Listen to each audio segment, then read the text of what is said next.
joueuses dijonnaises qui auront besoin de renouer avec la victoire. C'est le dernier match à domicile pour le DFCO en 2025. C'est contre le Racing Club de Lens, en confiance après son premier succès de la saison. 10e journée d'Arkema Première League avec vous. Dijon, Lens, bon match à vous sur FFF TV. La composition du DFCO, on la découvre, changement quand même notable par rapport à la réception de l'OL le week-end dernier, Coralie, puisque c'est le retour des cadres. Oui, effectivement, on retrouve Crazy Man sur le couloir gauche, accompagné de Véron. On a également Taylor qui fait son retour dans la charnière centrale avec Noémie Carrage qui est alignée sur la droite Sirène. On retrouve également Terchoun qui n'a pas forcément été titularisé cette saison sur le côté droit avec Djiboska. Et surtout, on retrouve Wu qui avait fait son entrée, il me semble, la semaine dernière en cours de jeu. Voilà, des joueuses qui avaient été mises au repos, notamment en vue de la Coupe de la Ligue. Et deux joueuses qui ont marqué justement, Wu a marqué cette semaine contre Strasbourg. Double buteuse, Myriam Terchoun qu'on retrouvera dans le 11 de départ du DFCO. Composition préparée par Sarah Mbarek pour le RC Lens. À noter dans les buts, la gardienne Maddy Anderson qui enchaîne. Elle était plutôt habituée pour les matchs de coupe, mais après le succès de la semaine dernière, le staff de Lens a décidé de lui redonner sa chance. Et forcément pour Blandine Joly qui était la gardienne habituelle, c'est un peu dur à encaisser. Oui, effectivement, on joue la confiance, on joue sur les cartes de confiance sur ces Lensoises. Anderson est un peu plus en confiance en ce moment que Blandine Joly. Et ensuite, on reprend vraiment le type 11 de départ de cette victoire qu'elles ont pu avoir contre l'AS Saint-Etienne. Et il y aura par exemple une joueuse à surveiller, c'est Aude Gbedjissi, la meilleure buteuse de ce RC Lens avec 4 réalisations. Shirley Jeudi a marqué 2 buts, tout comme Louane Archier. Il y a donc des joueuses qui ont marqué, et ça c'est une statistique qu'on vous repartagera dans quelques instants. Le coup de sifflet de Cécile Bessières, c'est parti pour 45 minutes entre le DFCO et le RC Lens. C'est dans les pieds de Wu. Et maintenant c'est Myriam Terchoun dans l'axe de Claire. Elle aime bien normalement frapper au but, Léa Declercq, mais là le chemin était un peu bouché. Margot Véron pour le centre, le ballon devant le but. Elle s'est couchée, la gardienne Anderson, la gardienne du RC Lens. Et très bon réflexe de Anderson, car la visibilité était cachée. À chaque fois avec Pronier, avec Jézéquel. Je ne sais pas si vous avez remarqué, Mathieu, mais on cherche vraiment la capitaine du côté lensois. Tous les ballons, toutes les actions passent par elle. Crazy Man a suivi et a frappé fort au but. Oh, l'arrêt d'Anderson, peut-être gêné par le brouillard. Elle a pris sa chance de très loin, Nadia Crazy Man. Elle l'avait vu légèrement avancer, la gardienne du RC Lens. Il faut gagner quelque chose. Attention à ce ballon relancé directement dans les pieds de l'adversaire. Un ballon perdu, le tir. Ça ressemblait à son tir à tout à l'heure à Nadia Crazy Man. Tir un petit peu enroulé, mais là c'est passé au-dessus de la barre transversale. Avec Crazy Man qui cherchait Margot Véron. La frappe de loin, ouais, bien essayé. C'est Djiboska là qui a pris sa chance. Ça peut les inciter à sortir un peu plus. On est à gauche. Romane Lejeune qui a pu trouver une coéquipière.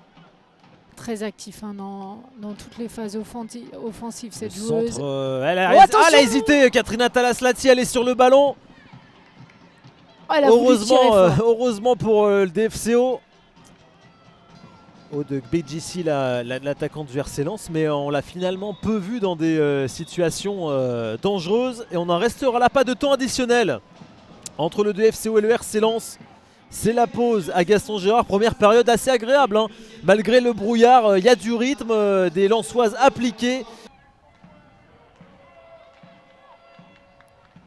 C'est toujours aussi équilibré sur le terrain. Coralie, vous nous indiquerez peut-être la possession. Attention, ce ballon Gbedjissi, elle va se présenter tout seul face à Katrina Talaslati. L'ouverture du score, elles ont été surprises, les joueuses du DFCO.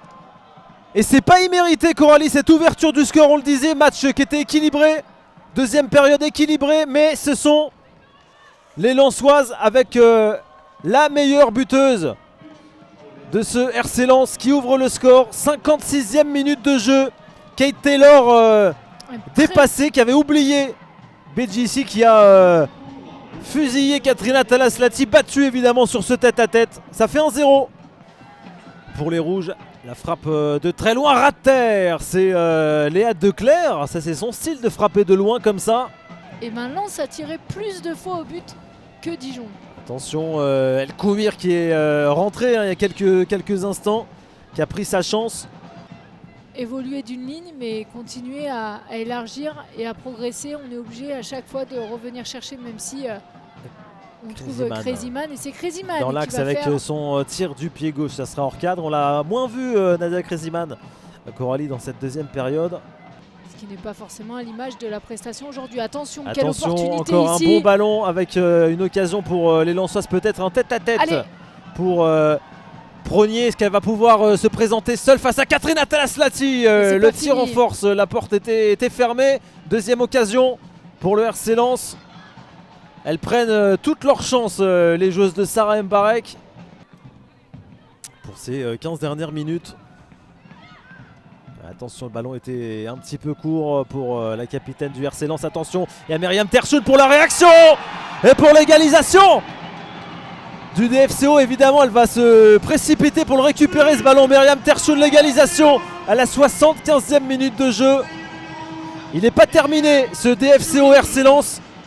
Un but partout maintenant après cette réaction dijonnaise. Elle était attendue. Léa Declercq, mais qui je pense va plutôt centrer, pas tirer directement au but. Il y a du monde à l'entrée de la surface de réparation.